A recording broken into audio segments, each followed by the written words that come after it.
Hello and welcome back to another episode of a Cozy Christmas podcast. Merry Christmas, everyone. Got a great show ahead for us today. A lot of little things that I hope you will enjoy.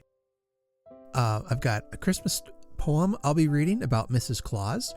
And then I've got a book recommendation, some Christmas memories shared from some listeners that I would love for you guys to send in more. I love these. So let's jump in.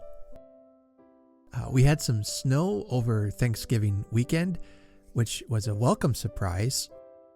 Once fall came here, it came quickly, ran its course, and now it seems like we're just well into winter. I pretty much think the weather is just drunk at this point and has no idea what it's doing. It's been hitting too much of the eggnog, I guess. Okay, I've had a couple of emails talking about giving me some questions for Grace, as well as sharing some Christmas memories. One is from Timothy, and he writes in to say, "My favorite tradition is probably baking Christmas cookies with my mom. I did it a lot as a kid, and a few years ago I asked if I could start doing it again. I'm 40 now. I'm willing to bet she was overjoyed to have you do that again, knowing moms like I do." He goes on to write, "While I haven't been able to do it the last few years because I have very little kids, I used to go to a theater in Princeton that puts on a Broadway quality performance of Dickens's A Christmas Carol every year. My high school choir director used to take us as a fun field trip. I'm hoping I'll be able to take my kids in the next few years too, so they can fall in love with it. My favorite Christmas movie is whatever is on." And Timothy, that's a great answer. I love so many of them, he says, for so many reasons. From classics like It's a Wonderful Life to Home Alone to modern takes like Elf and Netflix's Klaus. And Timothy, I haven't seen Claus yet, or Klaus, however you pronounce that. I hear it's really good though. And then he writes about his favorite Christmas food. He says, "My mom's Christmas cookies. During 2020, when we couldn't have extended family together, I also made a roast duck that was so good I'll remember for the rest of my life." That's a food I haven't eaten yet, duck, and I kind of want to try it. Might be an experiment I have this next year. But yeah, baking Christmas cookies can be so fun. It can be stressful for sure, but how much better is it to just have a blast? When I bake Christmas cookies, what I like to do, I have an album I especially like to listen to. It's Rhea Stevens's Christmas albums. She's got 2 or 3 now, I can't remember, but I love her Christmas songs. She wrote songs like Jingle Jangle is probably one you've heard in a couple of movies. She's been on our show a couple times, and I've just loved talking with her. But yeah, she is writing some great modern Christmas music. Anyway, I like to put her album on when I do my Christmas baking. I don't know why, it's just a tradition I started doing, and I really enjoy that. Let's see, what else? And then I got an email from Sky, who lives in the land down under. So as we are hunkering down for a long, cold winter, she's probably out enjoying the sunshine. And she sends me a wonderful email. She said, "I've been listening to your podcast for a few months now and just wanted to say thank you for doing what you do. As the only Christmas fanatic in my family, I finally feel like I can listen to Christmas stories and everything you talk about all year long without judgment." And Sky, absolutely. We are judgment-free zone here, and I am so glad you're along for the ride, and I hope to continue to do it throughout the year. I have some ideas already for some episodes in February. I'm going to see if I can get that worked out. But I don't want to talk about next year yet. Anyway, back to her email. She says, I don't have any family that live near me, so I always do a Friendsmas and spending about a total of 3 consistent days in the kitchen. The dishwasher is always complaining and breaking down, my fiance, but I love cooking and baking. I love that. Get your fiance in the kitchen there. But she says, I love cooking and baking. I have a couple of traditions myself because it is always so hot here. It's usually nice, cooling foods. Unless you turn the aircon on, every year I do a roast pork, roast ham, roast veggies, all kinds of cookies, and a pavlova or fruit cake. Sometimes golden syrup dumplings, salad gear, and of course rum balls and slices. And I do my signature sugar-coated peanuts. Sky, there's a family story that my grandma made the best rum balls that anyone's ever eaten. Of course, they always say that about her food. The story goes that this was for, I think, a Super Bowl party, and she had the rum balls out. And apparently some neighborhood squirrels got into them and ate them because they were just out on a picnic table in the backyard. And they say that it made the squirrels drunk and that they were like running along the power lines and falling off because they had become intoxicated on my grandma's rum balls. Now, I don't know if the alcohol content cooks out or if you can get drunk on rum balls or not, but it's become a family story, almost a legend at this point. And who am I to say a legend might not be true or not? Okay. But that reminded me of my grandma. She goes on to say, I have an Aussie Christmas song that is definitely a tradition in hopefully all Australian households during Christmas time called Aussie Jingle Bells. And she says, if you would like any of my recipes, feel free to let me know and I'd be more than happy to share them with you. I'm actually attending our Carols by the Beach this year, which is a market/carnival. There will be rides, market stalls, and live music. We used to have a town Christmas parade, but that stopped, I think, around the COVID times. I really like roast pork, so I might have to ask for that recipe and maybe the roast veggies one, because I need to be eating more vegetables apparently. So anything that can make them taste better, I might be willing to give a try. Let's see. And I did happen to find the Aussie Jingle Bells on YouTube, and it was really funny. I love it.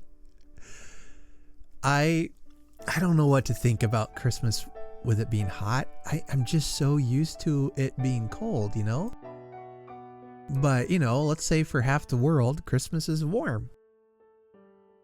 But that's all right. I love how traditions adapt to our weather. So, all right. Well, thank you, Sky and Timothy, for emailing me.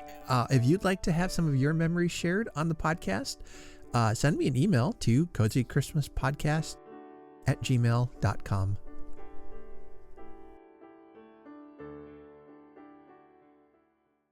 For our season's readings segment, I read What Would Mrs. Claus Do? Where There Is a Wish, There Is a Way, and it's by Pamela McColl, who was a guest on the podcast, and Lindsay Stewart, a Mrs. Claus actor, I guess you call him. I have the whole story of how this book came about in my interview with Pamela, and I just want to say this has been a very beautiful and beautifully written book. You can also hear an interview with Lindsay on the North Pole Radio podcast. Pamela asks Mrs. Claus different questions about the holiday, about the season, about how she answers some of the questions children have. And it's really just a heartwarming, comforting read. And I want to share some quotes from the book. Mrs. Claus is talking here about the beauty of the world around and taking time to appreciate that. And she says that the world is full of beauty and magic at every turn. There is a peace that comes from connecting with animals, especially our beloved pets. Their loyalty is a remarkable gift they give to us. The wide expanse of the sky, the feel of the earth under my feet, and the music of the outdoors are comforts in the bustle of everyday life that I enjoy every day. And I love what she says that up there about the beauty and magic of the world at every turn. So take time to appreciate that, if you're able. Even just sitting and looking outside. I've started a habit with Pumpkin that at one point during the day, we go outside. I have a porch. I sit on my porch and I read or just sit and listen to the sounds of the town around me. I don't have my phone. I usually have a book and a cup of coffee. And Pumpkin knows now that when I grab my hat and coffee and book, she knows what it's time for. And she runs to our side door that leads out to the porch. And she knows exactly what to do. And I love that.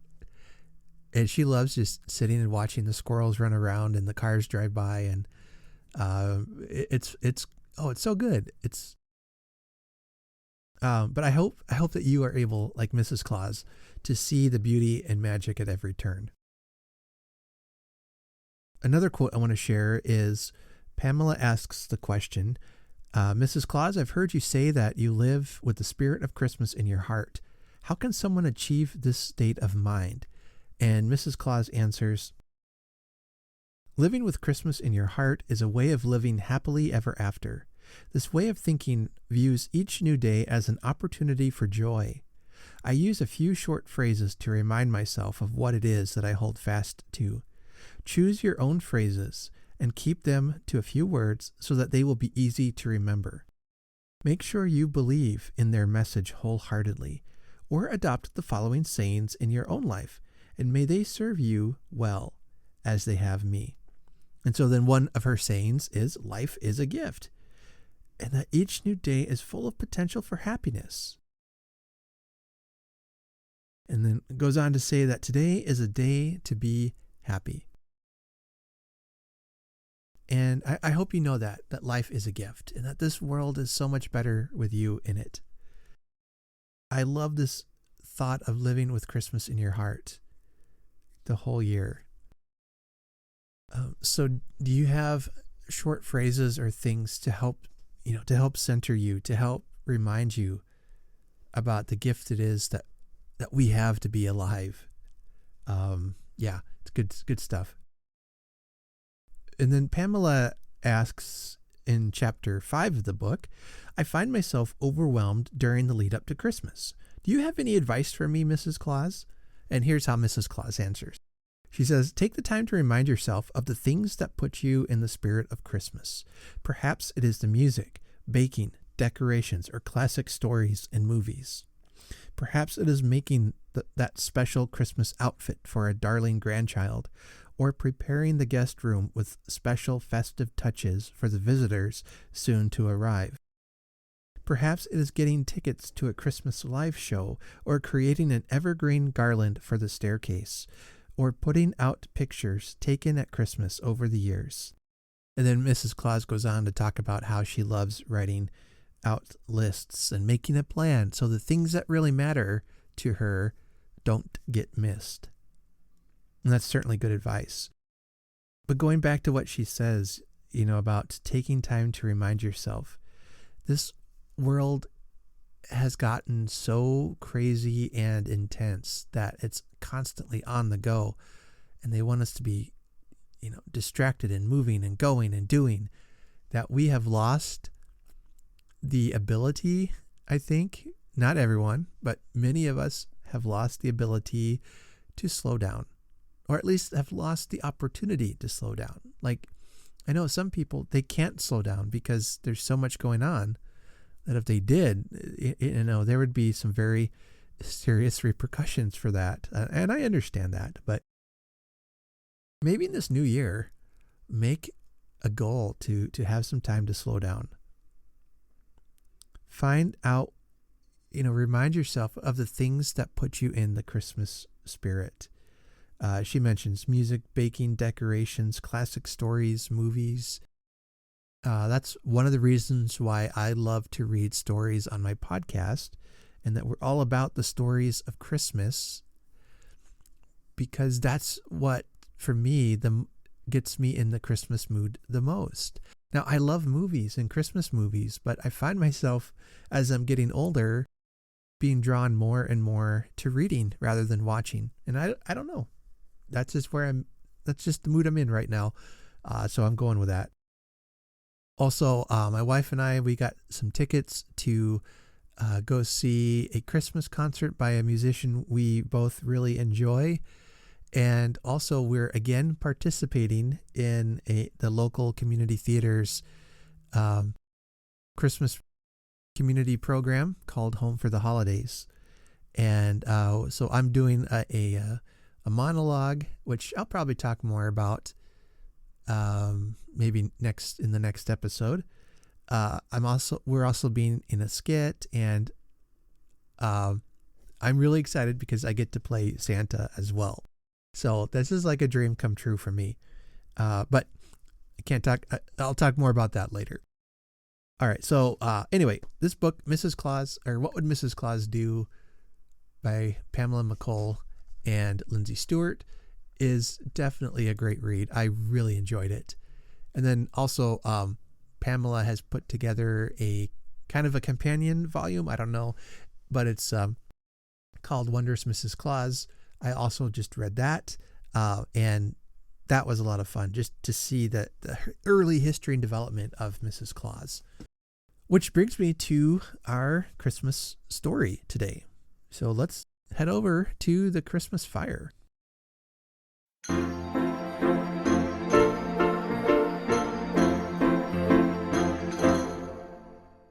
The story I'm going to read today is actually a poem, and it's called Goody Santa Claus on a Sleigh Ride. And it was written by a woman named Katharine Lee Bates. Now, I've got to take some time to talk about her because she just might be one of my new literary heroes. Katharine Lee Bates was born on August 12th, 1859, and died on March 28th, 1929. She was an American author and poet, chiefly remembered for her anthem, America the Beautiful. But also she's known for many books and articles on social reform, on which she was a noted speaker.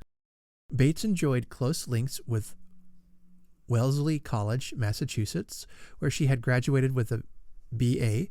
and later became a professor of English literature, helping to launch American literature as an academic specialty and writing one of the first ever college textbooks on it.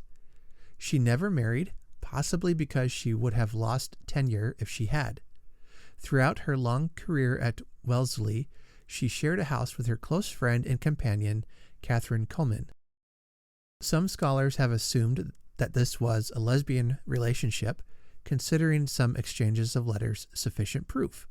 Others believe their relationship may have been a platonic Boston marriage, in the contemporary phrase. Basically, Boston marriage is where two women cohabitate together so that they could be independent of a financial support from a man, because the rules and laws back then were stupid. Growing up, her father died just a few weeks after she was born, and so she was primarily raised by her mother and a literary aunt, both of whom graduated from an all-women's seminary. After she graduated high school, she went to college. She got a degree. She taught high school for a handful of years, and then she became a writer. She wrote a novel called Rose and Thorn, which incorporated poor and working class women as characters to teach readers about social reform. Her poem, Goody Santa Claus on a Sleigh Ride, very much popularized the concept of Mrs. Claus. As we'll find out in the story, Mrs. Claus is the chief organizer of Christmas Eve. She traveled to England and studied at Oxford University. She returned to Wellesley and became an associate professor in 1891. She worked as a war correspondent for the New York Times during the Spanish-American War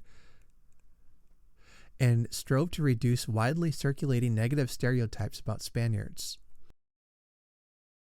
She wrote a travel log called The Spanish Highways and Byways for the New York Times. It described with beauty and precision the landscapes of a post-war Spain, but also made a commentary on the political and social panorama that she found once the war was over. In 1906, she and her brother bought a house for the Bates family and tenants. And then one of the tenants was Catherine Coleman, who may or may not have had a romantic relationship with Catherine. While the house was being built, Bates traveled to Egypt and the Holy Land, and when she returned, she named her house the Scarab after the sacred Egyptian insect she admired. She spoke out about the need for social reform. She advocated for global peace after World War I. Bates was also a social activist interested in the struggles of women, workers, people of color, tenement residents, immigrants, and poor people. Anyway, that's a little bit about Katharine Lee Bates, and I drew a lot of that from her Wikipedia article. I will link that in the show notes if I remember, because there's a lot of information there. So, Goody Santa Claus on a sleigh ride. The word goody has, in this context, has a more older meaning, which was often used as like a title of an elderly woman of humble station, or a kind of a slang term for the form of good wife.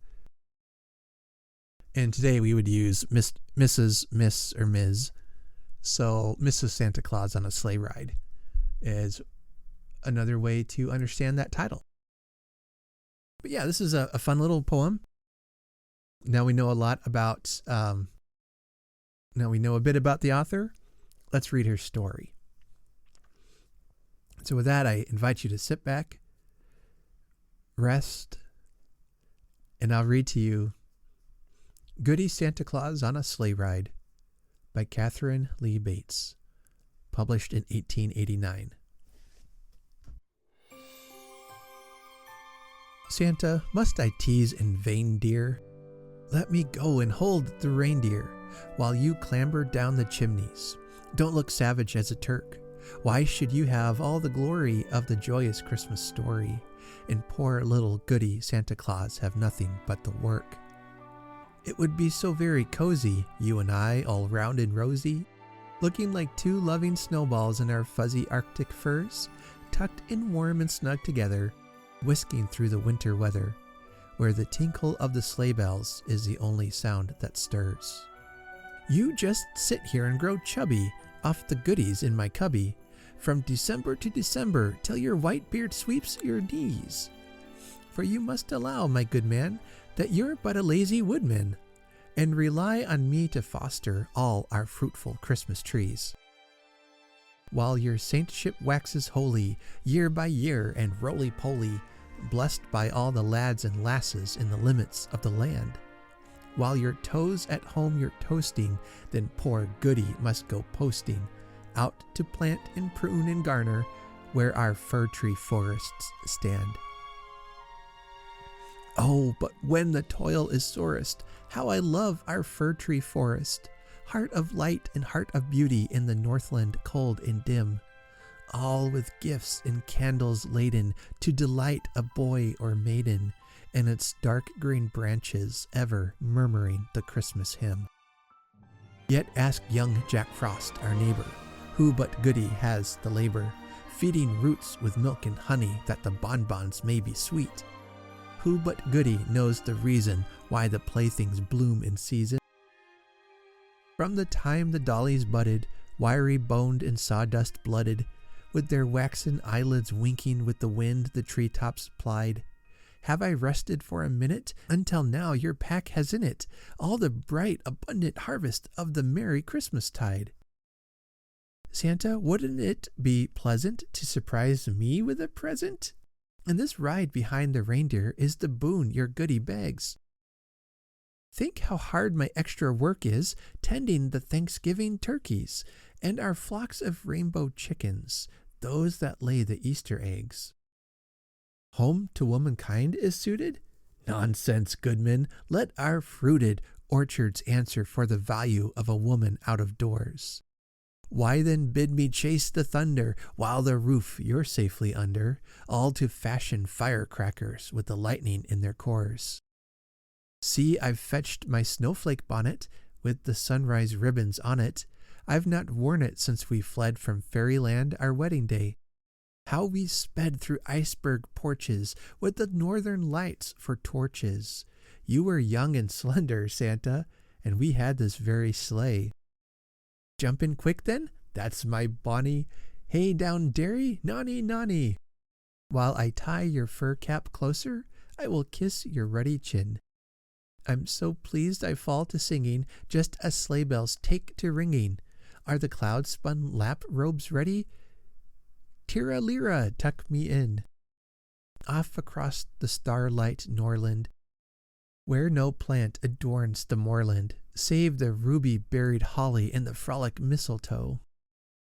Oh, but this is Christmas revel, off across the frosted level, where the reindeer's hoofs strike sparkles from the crispy, crackling snow. There's the man in the moon before us, bound to leave the Christmas chorus, with the music of the sky waves rippling round his silver shell. Glimmering boat that leans and tarries, with the weight of dreams she carries, to the cots of happy children, gentle sailor, steer her well. Now we pass through dusky portals to the drowsy land of mortals. Snow enfolded, silent cities stretch about us dim and far. Oh, how sound the world is sleeping, midnight watch no shepherd keeping, though an angel face shines gladly down from every golden star. Here's a roof, I'll hold the reindeer. I suppose this weather vane, dear, someone set here just on purpose for our teams to fasten to. There its gilded cock, the Gadby, wants to crow and tell the baby, we are come. Be careful, Santa, don't get smothered in the flue. Back so soon? No chimney swallow dives but where his mate can follow. Bend your cold ears, sweetheart Santa, down to catch my whisper faint. Would it be so very shocking if your goody filled a stocking, just for once? Oh dear, forgive me, frowns do not become a saint. I will peep in at the skylights, where the moon sheds tender twilights, equally down silken chambers and down attics bare and bleak. Let me show with hailstone candies these two dreaming boys, the dandies, in their frilled and fluted nighties, rosy cheek to rosy cheek. What, no gift for this poor garret? Take a sunset sash and wear it. Or the rags, my pale-faced lassie, till thy father smiles again. He's a poet, but, oh, cruel, he has neither light nor fuel. Here's a fallen star to write by, and a music box of rain. So our sprightly reindeer clamber with their fairy sleigh of amber, on from roof to roof, the woven shades of night about us drawn. On from roof to roof we twinkle, all the silver bells a-tinkle, till blooms in yonder blessed east the rose of Christmas dawn. Now the pack is fairly rifled, and poor Santa's well nigh stifled. Yet you would not let your goody fill a single baby sock. Yes, I know the task takes brain, dear. I can only hold the reindeer. And so, see me climb down chimney? It would give your nerves a shock. Wait, there's yet a tiny fellow, smiling lips and curls so yellow. You would think a truant sunbeam played in them all night.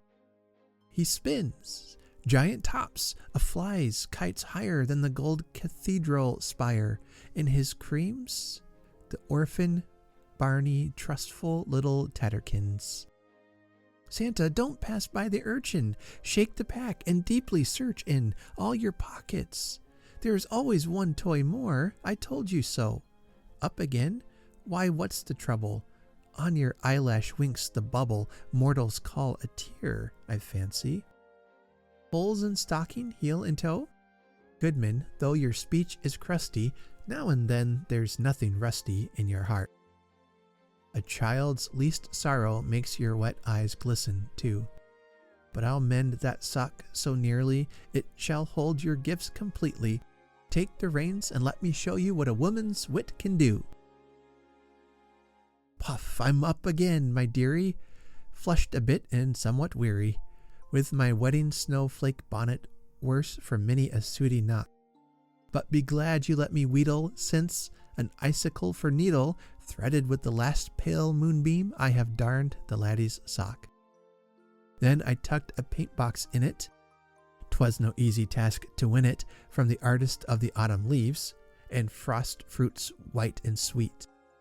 With the toys your pocket misses, oh, and kisses upon kisses, to cherish safe from evil paths the motherless small feet. Chirrup, chirrup! There's a patter of soft footsteps and a clatter of child voices. Speed it, reindeer, up the sparkling Arctic hill. Merry Christmas, little people. Joy bells ring in every steeple, and goodies gladdest of the glad. I've had my own sweet will.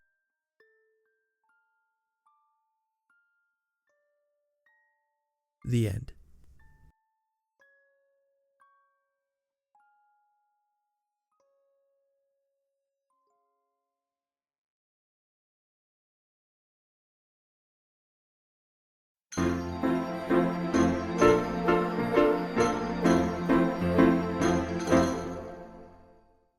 That was just a charming little poem. You can see a lot of her social reform coming out into the story. How she thinks it's ridiculous that a woman's place is in the kitchen kind of idea, and that she wants a chance to be able to deliver presents and to do something. You saw that a little bit, but I just think that's fun. Like, Mrs. Claus really, really wants to go out on see what Santa does on Christmas Eve. And she gets the chance to do it. That's pretty fun. All right, this one's kind of turning out to be a longer episode, so we'll go ahead and wrap things up here. But thank you for listening. I hope you enjoyed it today. Send me an email again if you have some Christmas memories you'd like me to read on the podcast. My email is cozychristmaspodcast@gmail.com. And with that, again, there's some links in the show notes if you're interested in helping out the podcast in a financial way, and how you can get a Christmas card from me through a donation on Ko-fi.com. I'll have either a sticker or a bookmark in it, depending on if I've unpacked them yet or not. All right. With that, I hope you all take care. Enjoy the world around you, and let us remember to honor Christmas in our hearts and try to keep it all the year. Have a very Merry Christmas.